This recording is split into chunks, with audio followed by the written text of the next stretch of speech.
So I try, and again, thanks to you, my beautiful wife, I've learned to separate work and life. And again, prior to us getting together, that never was, it was not the case for me. Everything was work, work, work. I would get home, I'd open my computer, I'd look at emails, I'd look at the news, everything else. And it was difficult in the beginning, but it's made a tremendous difference where you leave at 5 o'clock, I come home, and typically one of the two things that I'll do is I'll either go to the gym or I'll go to yoga. And that's been an amazing change just in the last year. Because that's really the break point where you put your body through some sort of stress, good stress, but it breaks your mind from being attached to work. So that when you come out of whether you're at the gym or doing yoga, you're like, okay, I feel refreshed, it's great.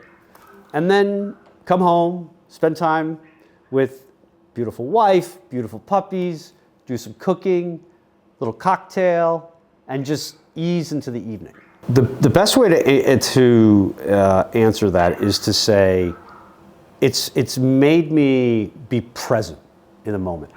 And I won't say present in every moment, but to be able to just stop. And another example is, in my previous life, I would get up 6:15 in the morning, whatever it was, brush my teeth, wash my face, put my clothes on, out the door, right? I just was immediately get up, get out. And then I had a great piece of advice. Wife says to me, beautiful, beautiful wife, why don't you stop for a second and meditate in the morning before you do anything else? Game changer.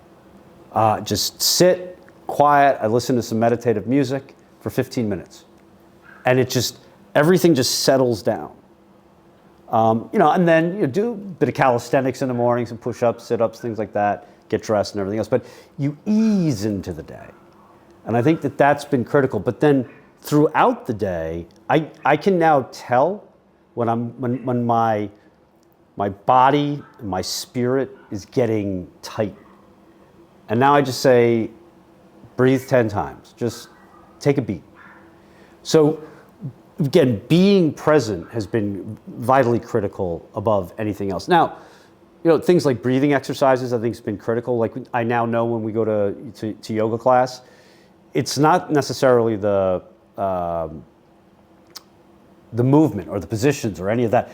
I now can breathe very well, and that changes everything. And I'm like this far through. I'm at the very start, but it's amazing. And I will say to you, more men, especially men as they're in a stressful environment with work, would get a lot out of doing yoga.